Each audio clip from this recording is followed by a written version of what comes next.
What's up, y'all? I want to talk about the incident that happened on 119th in Eggleston. A man by the name of Antoine Dice. He played his hunch. He saved a young girl that was chained inside that house, and the people in that community said they've been hearing that banging for weeks. He played his hunch and saved a young girl. Men, we are the guardians and protectors in our communities. It is our duty to protect the women, children, and elders. Play your hunch.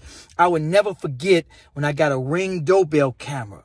I couldn't believe the creeps outside my crib, driving past, just looking, pulling up, stopping, U-turning, driving. 10 minutes later, they driving back. As a father, when you got children, you peep creeps in your community and going to the bus stop. I saw creeps that I knew went from my community, just driving, looking. Go to the library. It's cats in the parking lot just looking. I think that they should have something where the police, CIA, FBI should be able to go inside and search anybody's house. And if they see anything, they can't arrest you for it. They got to let it go. They're only looking for one thing, missing people, and that's it. They can't arrest you for anything. If they see you at a grow house, whatever you got in your crib, they got to walk away and look the other way. And a lot of people going to say, oh, not me, I want my civil rights. But it'll save one baby. Then it'll be worth it. That 10 minutes of inconvenience I would have.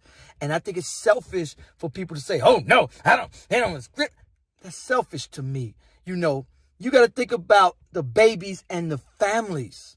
You know, I talked about stop and frisk. Yes, it'll irritate me to the absolute core. But at the end of the day, when them reports come out and you've realized that you saved 20, 30, that the rates didn't went down, then you can actually be like, okay, cool. You know, that 10 minutes of inconvenience that I went through, you know, was worth it. You know, find out what's going on in your communities, man. Hey, be nosy. Find out who's on your block.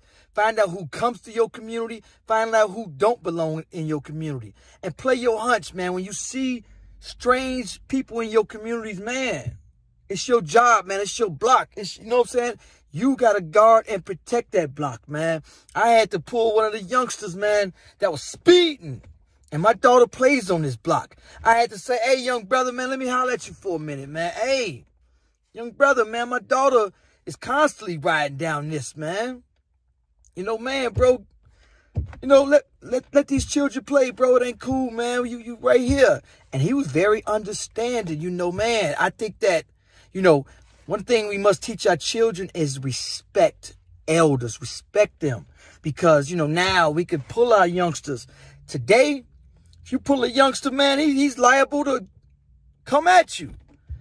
You know, we should be able to grab one of the little homies. And that's another thing with community, man. When you move away from your community, you know, you no longer know the people in your community. You know, my father grew up with my best friend's father. So his father was able to see me on the block, stop, jump out like, hold up, homeboy, here's what you ain't going to do. And to this day, I respect him for it, you know, because it takes a village. And when I tell y'all it takes a village, if you see something off, yes, be nosy. When you go in their community, oh, they very nosy. They look at you, they writing down license plates, and when they hear something happening the next day, they got you. They got cameras everywhere. Oh, something happened yesterday. Here you go, police. They got you. You already know. Don't pull it in that community. Don't go to that neighborhood because that you know you will be locked up within days. You know, so I can't reiterate this enough. Play your hunch. Watch people. If something is off, you know, man, if someone is off, and you won't believe how many creeps. I know a lot of people gonna say, oh, it ain't my business. Yo, man, you owe that to families, man, to protect.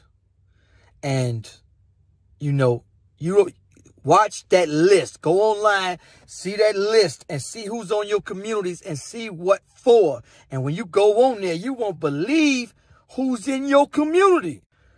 Also, in that video, it came up to where it's who's owning a lot of these abandoned homes. I went to a house auction. And there was 3 investors or whoever they was. I don't think they was investors. They bought over 300 homes in this community. They left all the other communities alone. And in this one community, they bought up all the houses. And guess what they did with them? Absolutely nothing. They left them to rot.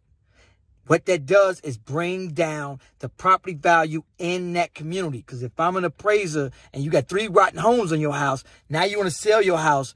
Now I'm like, that house is worth this. You can't get that on your house.